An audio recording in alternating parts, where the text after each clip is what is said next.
में जो घटना हुई है उससे मैं बहुत आहत हूं। इसीलिए मैं मोहनदास करमचंद गांधी अपना ये असहयोग आंदोलन वापस लेता हूं। ऐसा कैसे किया? गलत किया, गांधी जी ने बहुत गलत किया। हमारी 2 साल की मेहनत, हमारा विद्रोह सब बेकार। बिस्मिल जी, मुझे बापू का ये फैसला गवारा नहीं है। तुम्हें नहीं आजाद, हम में से किसी को भी मंजूर नहीं है। अरे ये तो ऐसा हुआ जैसे किसी भूखे की थाली छीन ली हो और उसे छोड़ दिया हो भूखा मरने को। अरे बिस्मिल जी, कब तक चुप रहेंगे आप? कुछ तो कहिए। मैं आप सभी लोगों से सहमत हूँ, लेकिन चोरा चोरी में आज जो घटना हुई है, तुम लोग उसे कितना सही मानते हो? बिस्मिल जी, क्या कह रहे हैं आप? वो कोई नियोजित घटना नहीं थी और ना ही कोई षड्यंत्र, बस अकस्मात हुई एक वारदात थी। हाँ बिस्मिल, वो सिर्फ एक उत्तर का प्रति उत्तर था। बात सही गलत की नहीं, बात विद्रोह की है बिस्मिल जी, और आप यह सब जानते हैं। बिना हथियार उठाए हम इन गोरों को नहीं हरा सकते। हाँ, मैं मानता हूँ कि अहिंसा अपनाकर हमारी जीत लगभग नामुमकिन है, लेकिन जो लोग हमारे दुश्मन है ही नहीं, उनकी मौत का पाप हम हमारे सर क्यों ले? शायद आप ये भूल रहे हैं बिस्मिल जी कि भगवान श्री कृष्ण ने एक बार कर्ण से कहा था कि अधर्म का साथ देने वाला भी अधर्म होता है, और एक अधर्मी भी इंसान होता है आजाद, और किसी इंसान को मारने वाला पाप का भागीदारी होता है। यदि ऐसा है तो फिर छोड़ देते हैं क्रांति, क्योंकि क्रांति तो बलिदान मांगती है बिस्मिल जी। हाँ बिस्मिल, गेहूं के साथ गुड़ पिसता ही है, चाहे कितनी भी कोशिश करो। बिस्मिल, अगर हमें आजादी चाहिए तो हथियार उठाने ही होंगे। हाँ, लेकिन हथियारों से भी जंग जीतना उतना आसान तो नहीं है जितना हम समझ रहे हैं। आसान तो नहीं है, लेकिन नामुमकिन भी नहीं। अगर हम ठान ले तो देश की आजादी ज्यादा दूर नहीं। ठान तो लेंगे आजाद, लेकिन योगेश जी के कोमल हाथ हथियार उठा लेंगे क्या? नाथ साहब, शायद आप ये भूल गए हैं, अंग्रेजों के अत्याचार ने इस कोमल हाथों को कठोर बना दिया है। बिस्मिल जी, हथियारों का प्रबंध तो करना ही होगा। प्रबंध भी करेंगे और उपयोग भी। हम हमारी जंग सशस्त्र लड़ेंगे और हिंदुस्तान को इन गोरी चमड़ी वाली अंग्रेजी कुत्तों से आजाद भी करेंगे। ये हुई ना बात। भारत माता की जय।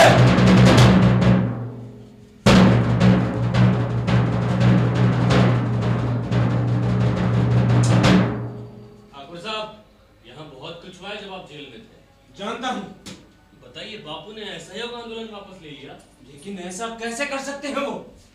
ठाकुर साहब, आप तो ये भी बता रहे थे कि आप जेल में एक क्रांतिकारी से मिले थे जो असहयोग आंदोलन में सक्रियता के कारण सजा काट रहा था।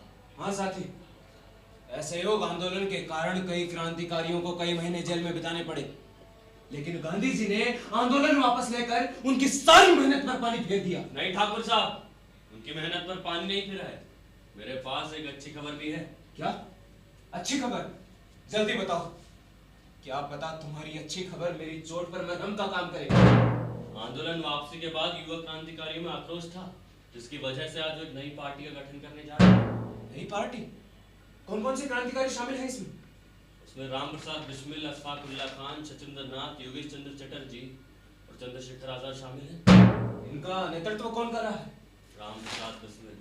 राम प्रसाद बिस्मिल। ये तो बहुत अच्छी खबर सुनाई है तुमने। मेरे ख्याल से आपको इन क्रांतिकारियों से मिलना चाहिए ठाकुर साहब। मैं भी यही सोच रहा था।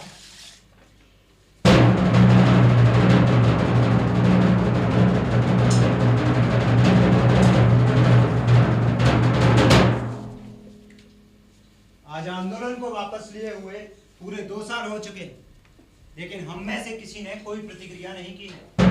प्रतिक्रिया के लिए सही समय का इंतजार कर रहे थे अशफाक। गए 2 सालों में हमने कई योजनाएं बनाई, जिसमें से एक ये है कि मेरी और नाथ साहब की लाला जी से बात हुई थी, तो उन्होंने हमें एक सुझाव दिया है कि हम युवा क्रांतिकारियों की भी एक अलग से पार्टी हो। अलग पार्टी?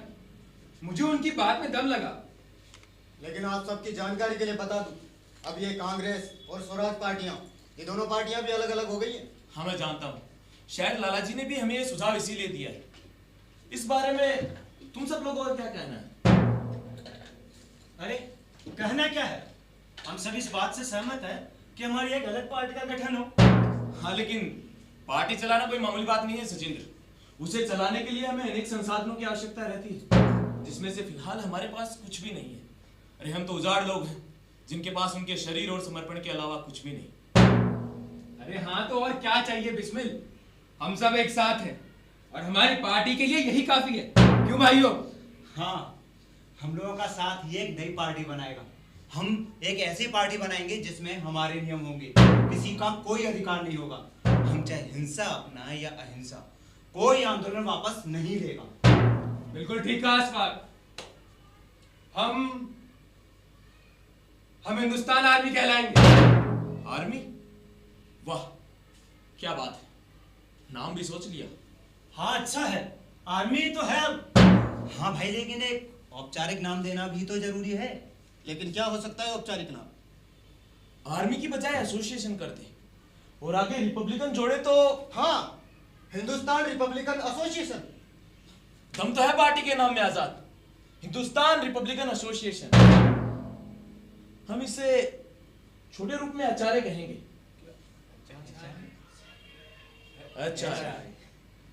आचार्य।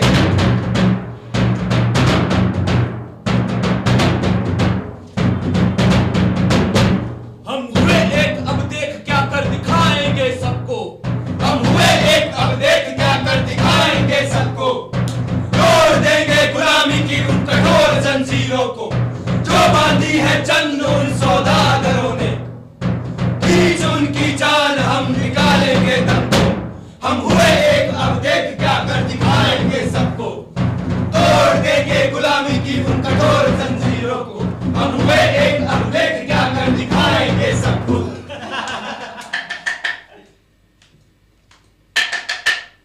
कौन? रोशन सिंह। सचिंद्र।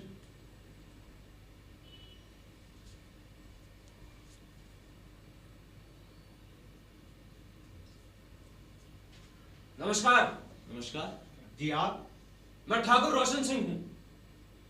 नाम सुना ठाकुर साहब आपका, इसीलिए ये दरवाजा खोला है, वरना बिना जान पहचान यहाँ हम किसी को प्रवेश नहीं देते। बताइए कैसे आना हो? जी, मैं राम प्रसाद बिस्मिल से मिलना चाहता हूँ। जी कहिए। मैं ही हूँ राम प्रसाद बिस्मिल। सुना है नई क्रांतिकारी पार्टी बनाने जा रहे हैं हम। बिल्कुल सही सुना है आपने। आपकी पहचान? जी, चंद्रशेखर आजाद।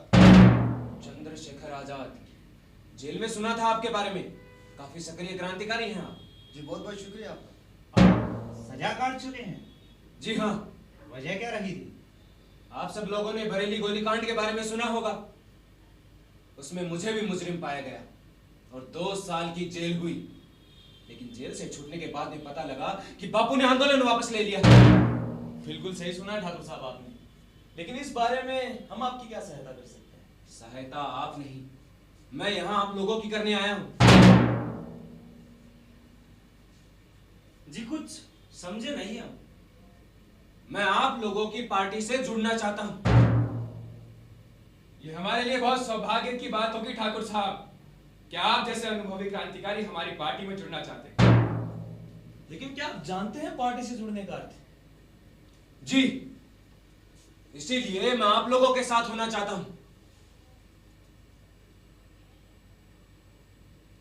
तो फिर ठीक। स्वागत है। जी, बहुत बहुत शुक्रिया आप सभी लोगों का। हिंदुस्तान रिपब्लिकन एसोसिएशन में हम आपका स्वागत करते हैं ठाकुर साहब। वैसे हमने ये भी सुना है कि आप काफी अच्छा लिखते भी हैं। अरे वो तो कभी कभार।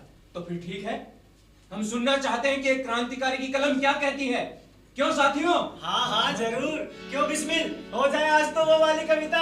हाँ हाँ बिस्मिल जी, हो जाए। हाँ, दो वाली हो कविता हो जाए, जाए, एक बार हो जाए। अरे अच्छा अच्छा ठीक है।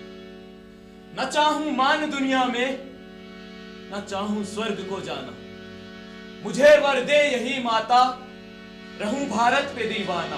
अरे वाह बिस्मिल, क्या बात है। न चाहूं मान दुनिया में, न चाहूं स्वर्ग को जाना। न चाहूं मान दुनिया में, न चाहूं स्वर्ग को जाना। मुझे वर दे यही माता, रहूं भारत पे दीवाना। न चाहूं मान दुनिया में, न चाहूं स्वर्ग को जाना। न चाहूं मान दुनिया में, न चाहूं स्वर्ग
से बिस्मिल तुम, उठा लो देश के हाथों पर, न समझो अपना बेगाना।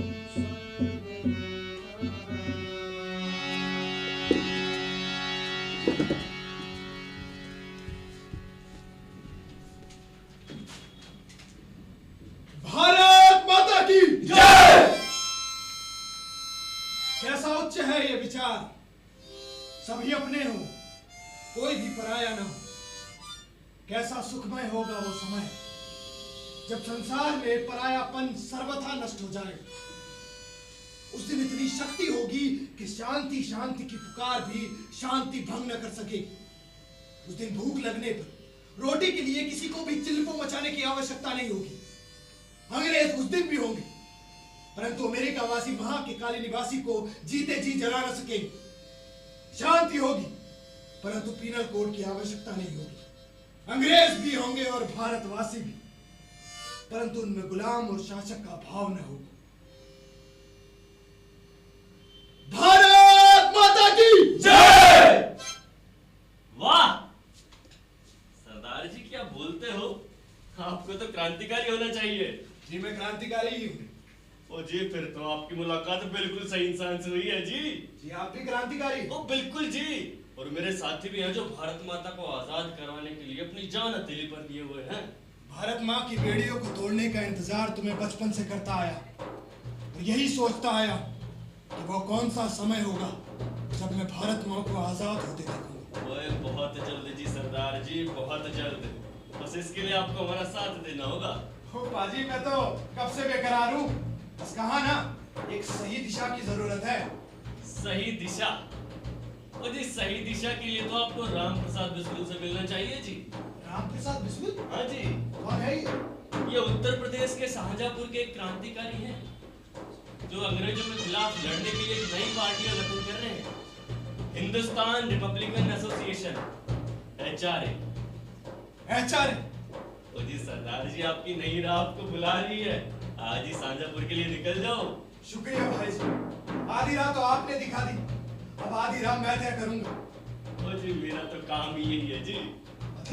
मतलब कि लोगों को उनकी राह दिखाता हूँ, उनकी मंजिल तक छोड़ता हूँ। ओ जी, पेट के लिए तांगा चलाता हूँ ना, पर दिल से तो क्रांतिकारी हूँ।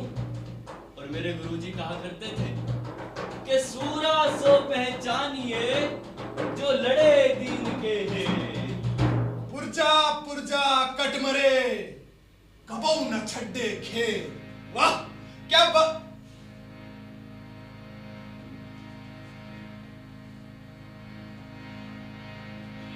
वाहेगुरु वाहेगुरु वाहेगुरु वाहेगुरु वाहेगुरु वाहेगुरु वाहेगुरु।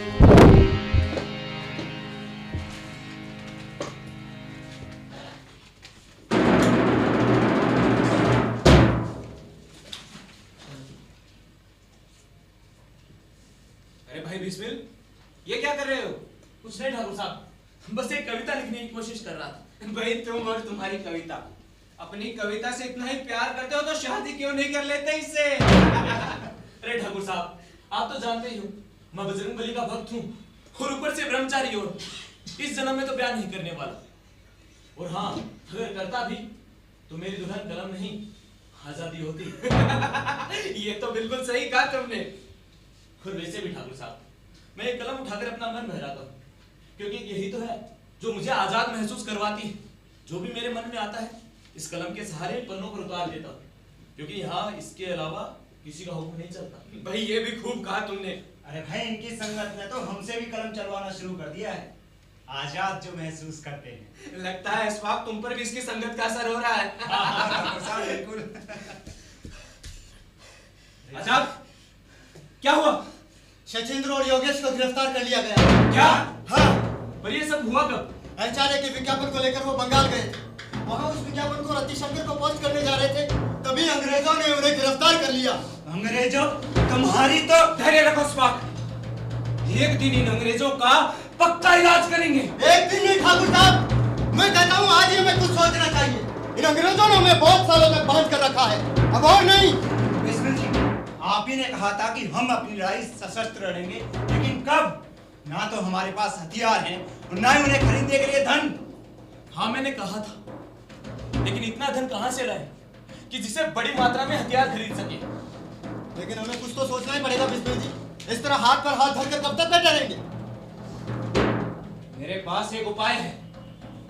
तो फिर बताइए ना ठाकुर साहब, देरी किस बात की? हम डकैती डालेंगे। क्या कहा? डकैती? हाँ। ठाकुर साहब, हम क्रांतिकारी हैं, डकैत नहीं। ठाकुर साहब, मैं पंडित हूँ, ऊपर से बजरंगबली का भक्त। मुझसे चोरी वोरी का काम नहीं होगा।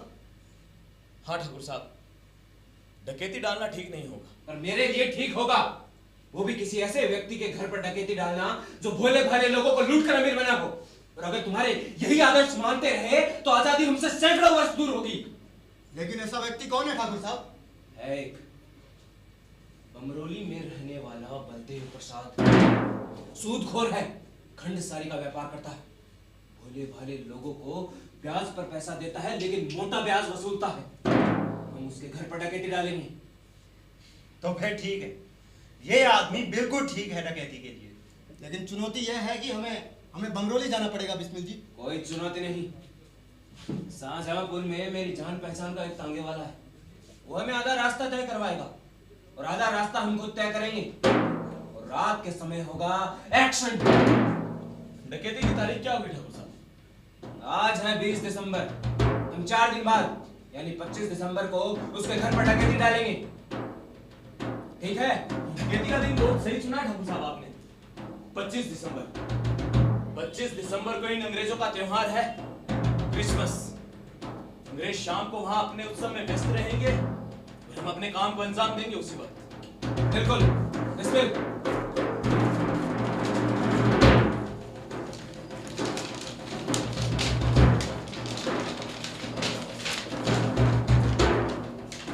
यहां से बमरोली पहुंचने के बाद सबसे पहले तुम गांव से आने वाले रास्ते पर रेकी करोगे, तो तुम गांव से निकलने वाले रास्ते पर, तो तुम बमरोली में उसके घर से बाजार के रास्ते की तरफ रेकी करोगे और मैं उसके घर के आसपास की रेकी करूंगा। ठीक है, हमें काम के बाद कब और कहाँ मिलना होगा? यहाँ से बमरोली पहुंचने के बाद सबसे पहले हम अपने अपनी जगहों की रेकी करेंगे और वहां से हमारे उसके घर पे पहुंचने का समय शाम का होगा और रात के समय होगा हमारा एक्शन। आजाद और अशफाक, तुम इन 4 दिनों में हमें डकैती के लिए जो भी सामान की आवश्यकता रहे उसका बंदोबस्त करो। मैं और ठाकुर साहब तब तक डकैती की योजना बनाकर तैयार हैं।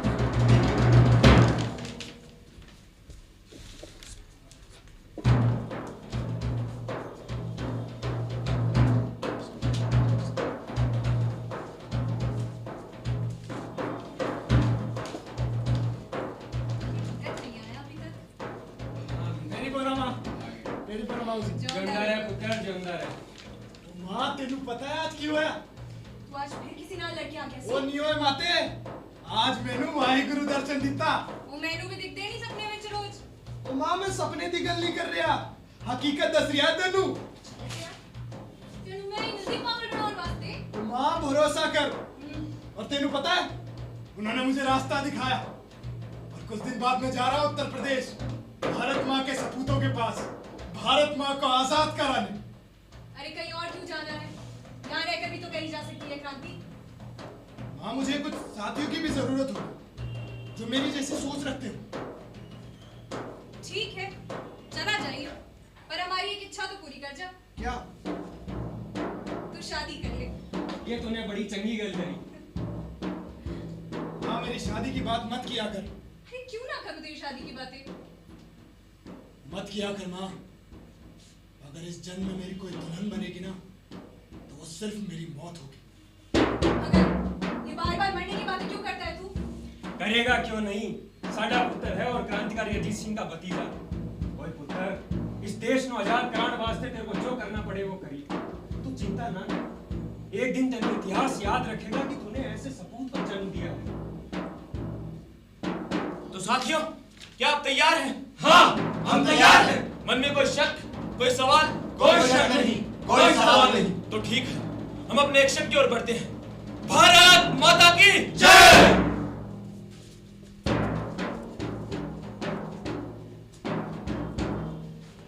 ठीक है बाबूजी, ठीक है, चलता हूँ।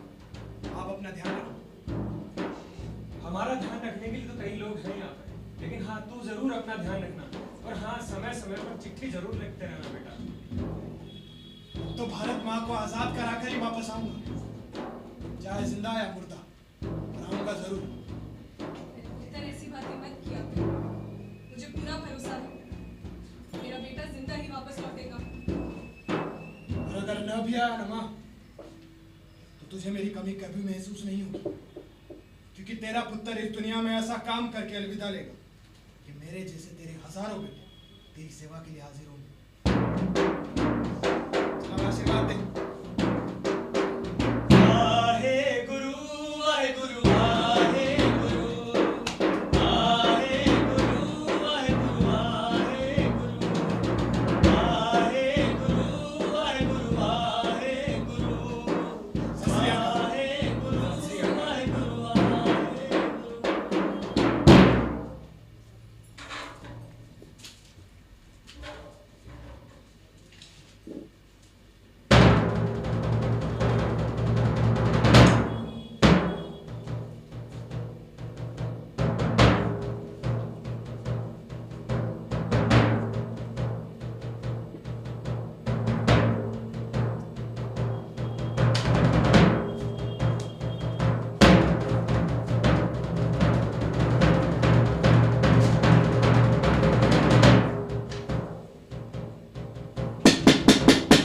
कोई और है शायद?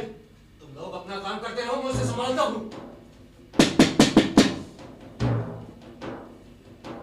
कौन? कौन है वहां? मैं हूँ बलदेव प्रसाद। क्या? बलदेव प्रसाद जी, आप पीलीभीत से कब आए? आज शाम को ही आया था। बलदेव प्रसाद जी तो परसों आने वाले थे, लेकिन आज कैसे आ गए?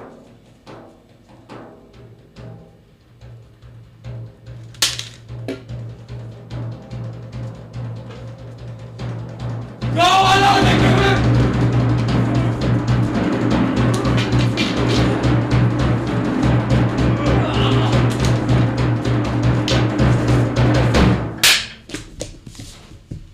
अरे ठाकुर साहब, ये क्या कर दिया आपने?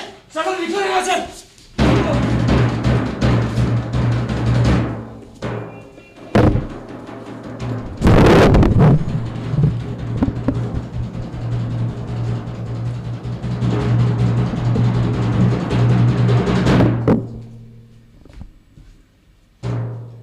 ओए भगत सिंह, हाँ बाजी, ओए कितने चले आ? आ रहा हूँ भारत माँ के सपूतों के पास, भारत माँ को आजाद कराने। ओए छड्डी डांगरे जानू, तुझे नानी का दूध याद दिला दे मित्रा। बिल्कुल पाजी, अंग्रेजों को छठी का दूध याद न दिला दिया ना, तो मेरा नाम भी भगत सिंह नहीं। ओए तेरे पे भरोसा है भक्ते, चल ठीक है। ठीक पाजी।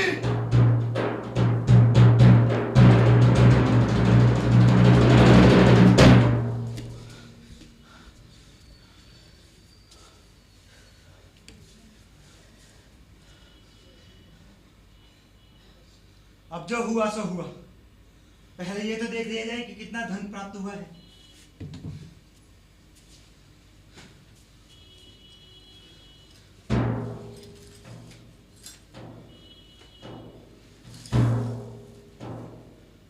ये कुछ रुपए और कुछ जेवरात प्राप्त हुए बिस्मिल जी।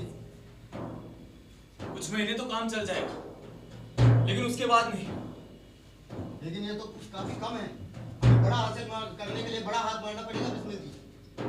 अभी नहीं, और आगे से हम किसी गांव में या किसी निजी व्यक्ति के घर डकैती नहीं डालेंगे, क्योंकि आज जो ठाकुर साहब के हाथ से हुआ है, मुझे नहीं लगता कि वो सही है। हम आपके फैसले का सम्मान करते हैं बिस्मिल जी, लेकिन आपको नहीं लगता कि हमें और धन इकट्ठा करना चाहिए? जरूर करेंगे, लेकिन अभी नहीं, क्योंकि उस मौत से गांव में अभी लोग सक्रिय हैं। हमें एक अच्छे वक्त का इंतजार करना चाहिए। मुझे खबर मिली है कि कुछ ही महीनों में अंग्रेजों का सरकारी खजाना दिल्ली जाने वाला है। तो फिर ठीक है, हम उसी खजाने को लूटेंगे।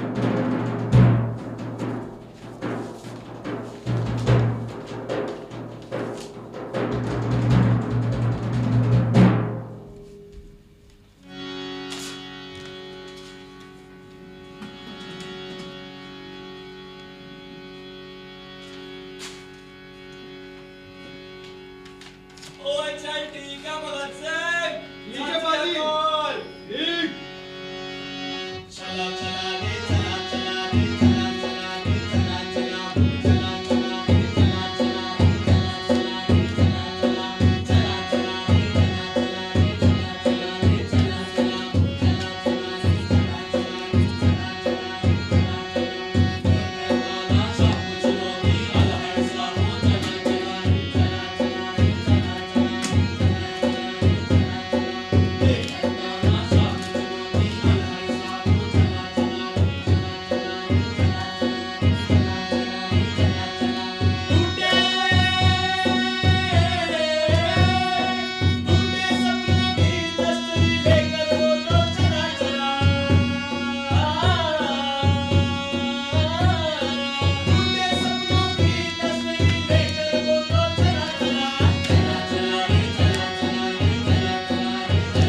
भारत माता की जय हो। भारत माता की जय। अरे योगेश, सचिंद्र, अरे ये देखो, अपने दोनों बंगाली भैया जेल से रिहा होकर आ गए। तुम दोनों ने जेल से वापस आकर काफी अच्छा उपहार दिया साथियों। और कैसी है मेरी आचार्य की सेना? बहुत बढ़िया। यहाँ सब कैसा चल रहा है? यहाँ सब अच्छा है।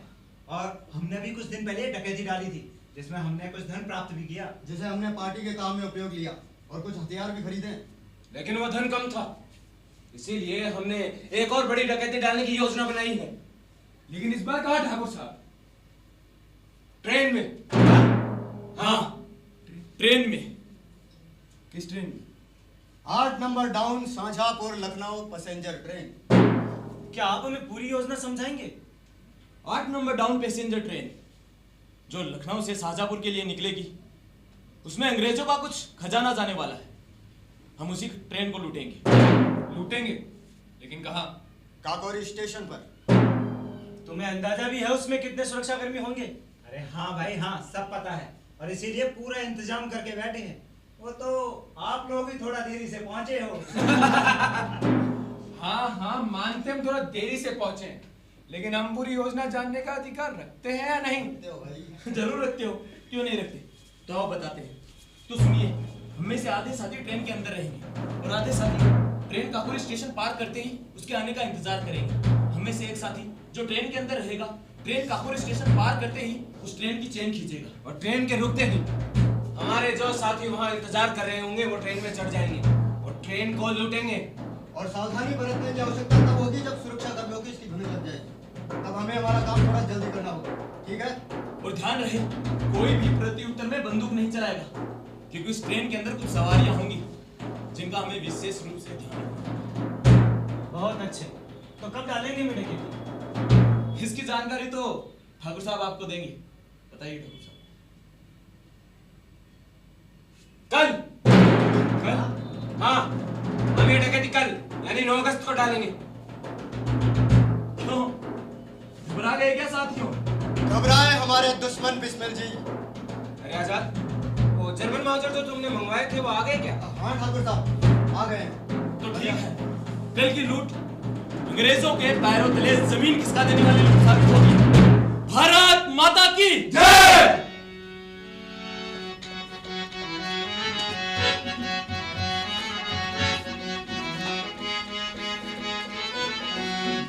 हित पैदा हुए हैं, देश पर मर जाएंगे, मरते मरते देश को जिंदा मगर कर जाएंगे।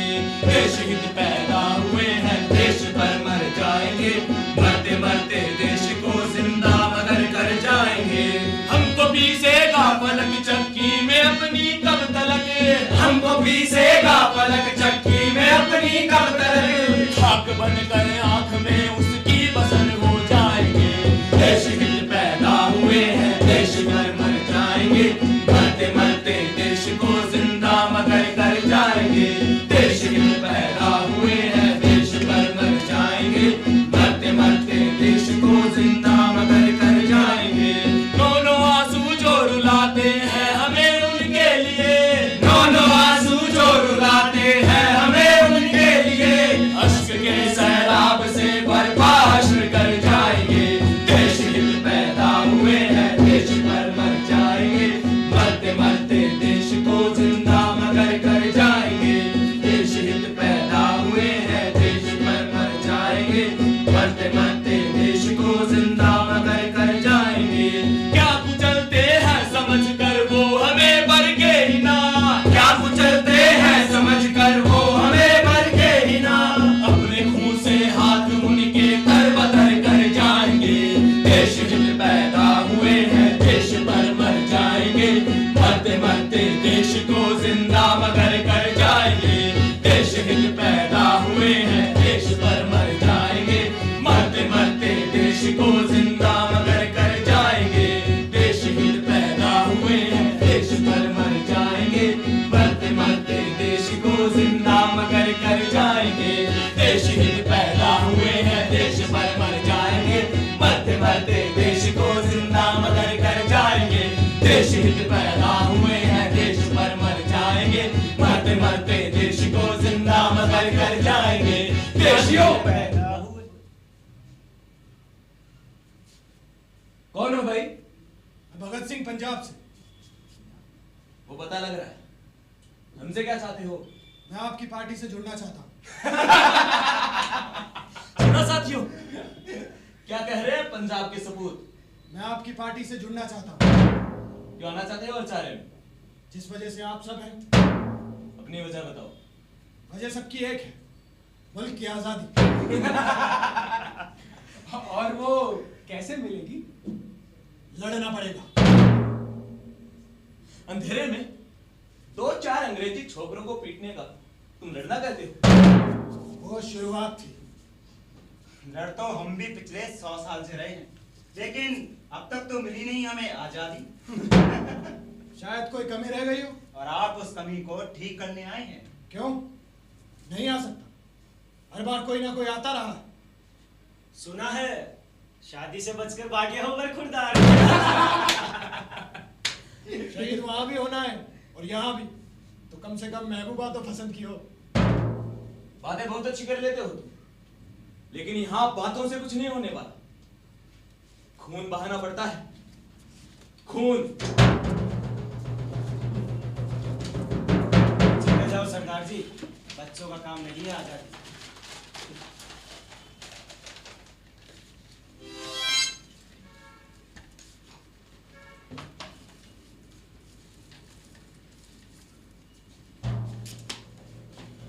खून बहाना कोई बड़ी बात नहीं है बिस्मिल जी, चाहे वो अपना हो या सामने वाले का। बड़ी बात यह है कि जिस्म से टपकी खून की एक बूंद आने वाली नस्ल के सारे खून में उबाल ला सकती है या नहीं। इंसानी जिंदगी बहुत कीमती होती है, हंसते हंसते उसे फांसी के तख्ते पर पहुंचा देना हिम्मत का काम जरूर है, मगर काफी नहीं।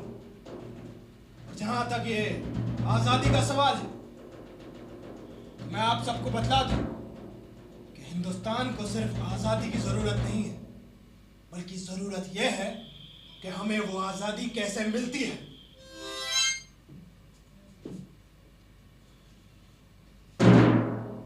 सुनो पंजाब के सपूत भाई, क्या नाम बताया तुमने अपना?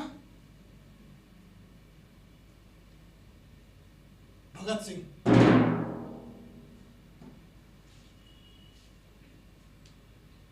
स्वागत है। हिंदुस्तान रिपब्लिकन एसोसिएशन में हम तुम्हारा स्वागत करते हैं Bhagat Singh. Welcome to Acharya comrade. जब ये पार्टी में आ ही गए हैं तो बता देते कि कल हम एक बड़ी डकैती लाने जा रहे हैं। क्या मैं भी उस डकैती में शामिल हूँ? नहीं, अभी के लिए तुम्हें पार्टी का काम आजाद समझाएंगे। लेकिन हमारे पंडित जी दिखाई नहीं दे रहे, कहाँ गए वो? पंडित जी जर्मन माउचर लेने गए हैं। ओ अच्छा, तो ठीक है भगत सिंह, अभी के लिए तुम जा सकते हो, बाद में मिलते हैं, ढेर सारी बातें करेंगे। वंदे मातरम। वंदे मातरम।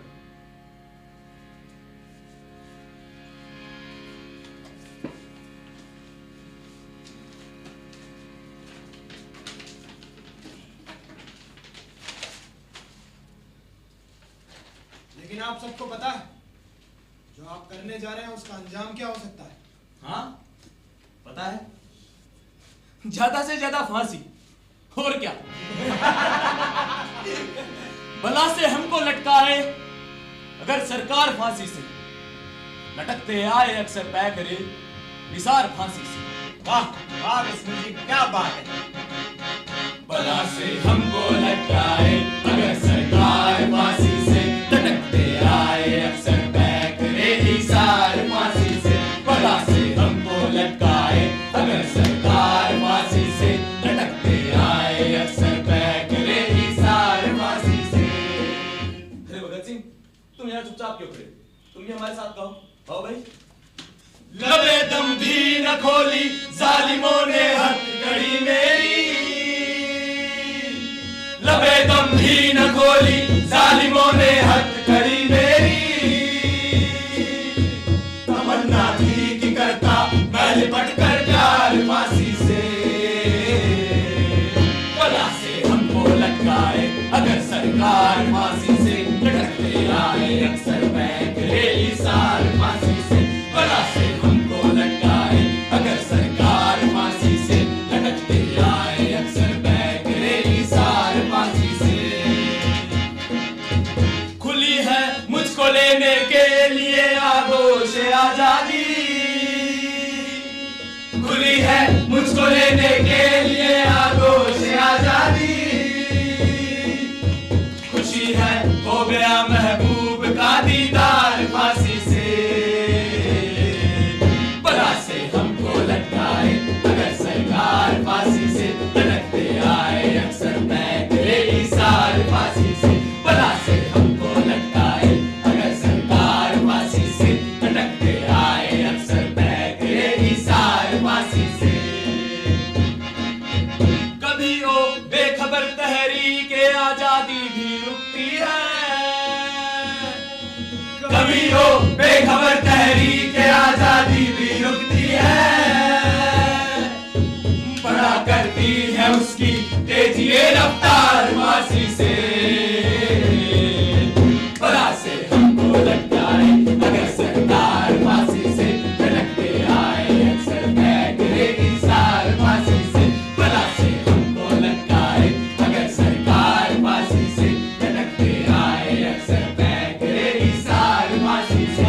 बला से हमको लटकाए अगर सरकार फांसी से, लटकते आए अक्सर बैक रेली सार फांसी से। बला से हमको लटकाए अगर सरकार फांसी से, लटकते आए अक्सर बैक रेली सार फांसी से।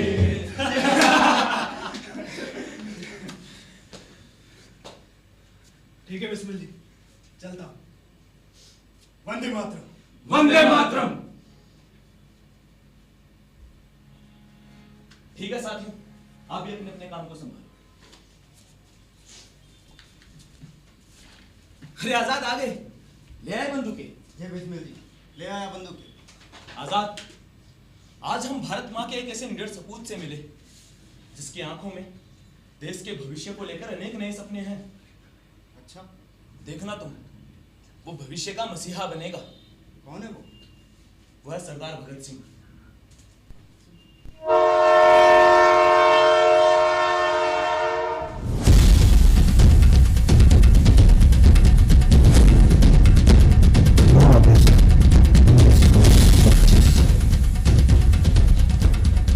काकोरी स्टेशन से एक ट्रेन चली।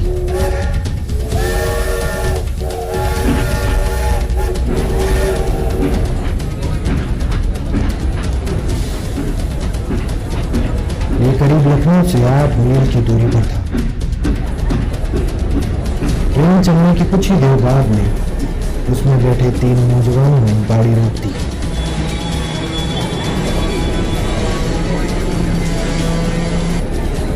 स्टेशन के निकलते ही उनके अन्य साथी गाड़ी रुकते ही उसमें सवार हो गए।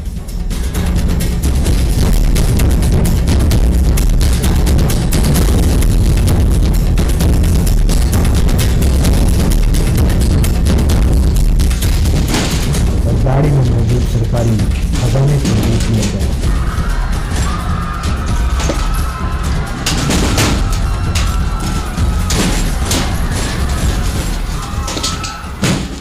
इन 3 नौजवानों ने ट्रेन में बैठे यात्रियों को धमकाया भी कि उन्हें कुछ नहीं होगा, बस चुप रहे।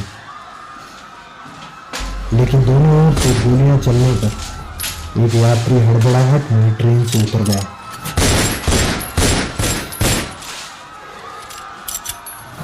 और उसकी गोली लगकर मौत हो गई।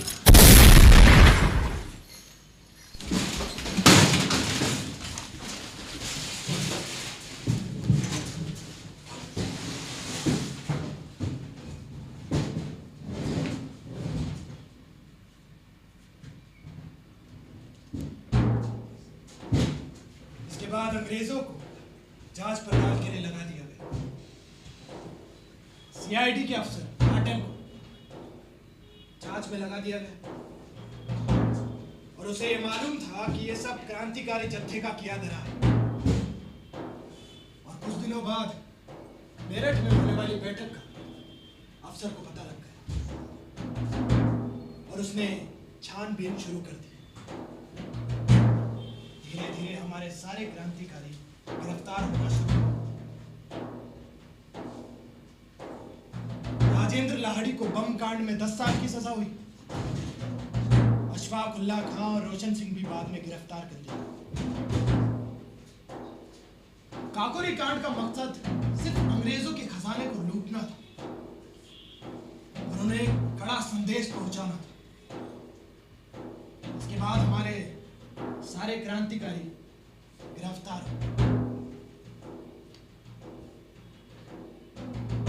फिर मैंने कीर्ति पत्रिका में लेख लिखा।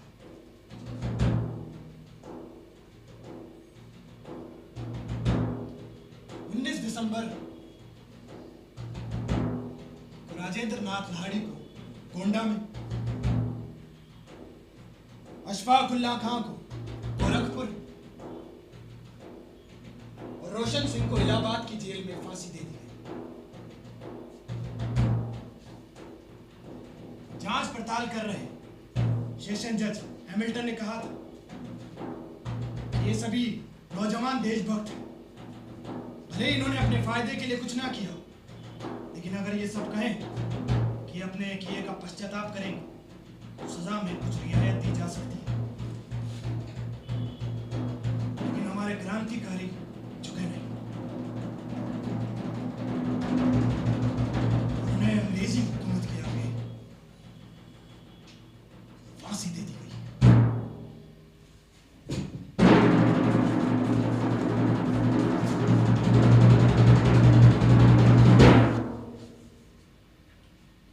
लो साथियों, अब आजाद रहने वाले परिंदे पिंजरे में कैद रहेंगे।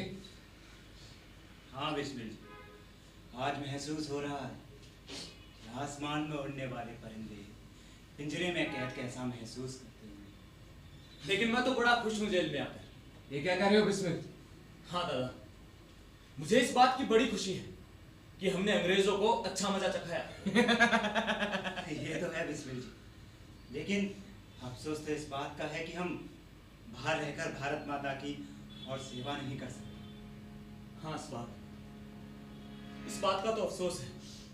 काश हम भारत माँ की अच्छे से सेवा कर पाते। लेकिन कोई बात नहीं, अगर भारत माँ अगले जन्म तक भी आजाद ना हुई ना, तो अगले जन्म में तो इसे आजाद कर ही देंगे। हाँ, ये तो पक्का है। You bloody हिंदुस्तानी, तुम्हारे फांसी का वक्त हो चला है। चलिए। लो साथियों, भारत माँ का बुलावा आ गया। अगले जन्म में फिर मिलते हैं।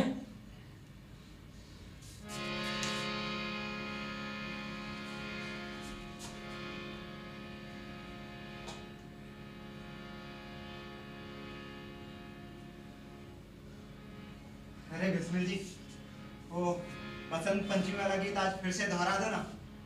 आज आज बहुत मन कर रहा है सुनने का। हाँ बिस्मिल, एक बार और।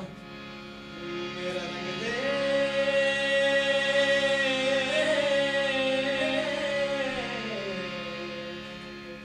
मेरा रंग दे बसंती चोला, मैं रंग दे, मेरा रंग दे बसंती चोला, मैं रंग दे, मेरा रंग दे बसंती चोला, रंग दे, रंग दे, रंग दे बसंती चोला, मैं रंग दे।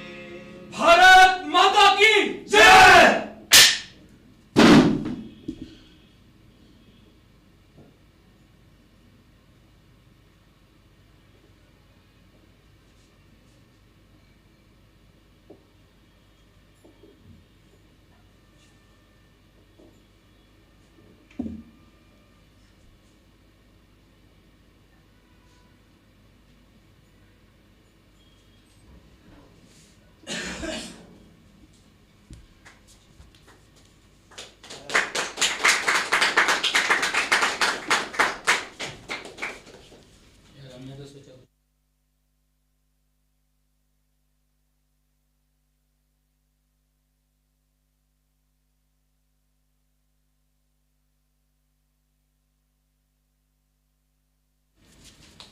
तो अभी आपने देखा नाटक काकोरी द ट्रेन एक्शन।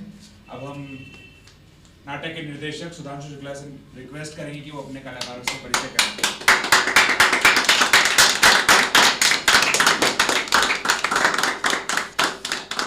मीत राजस्थानी, ये अमित टाइगर, ये आदमी के किरदार में थे। ये श्वेता चौला गाय, इन्होंने भगत सिंह की मां का किरदार निभाया। विवेक झाकर, रोशन सिंह, प्रवीण, सचिंद्र नाथ और दिव्यांश, योगेश, दीपक, राम प्रसाद बिस्मिल, अशफाकुल्लाह खान, आकाश शर्मा, ज्योति कुमार, चंद्रशेखर आजाद और सावन रांगेड़, इन्होंने भगत सिंह के पिता का किरदार निभाया। देव कुमार, इन्होंने भगत सिंह का किरदार निभाया। नाटक के निर्देशक को बताओ कौन है? हमारे नाटक के निर्देशक सुधांशु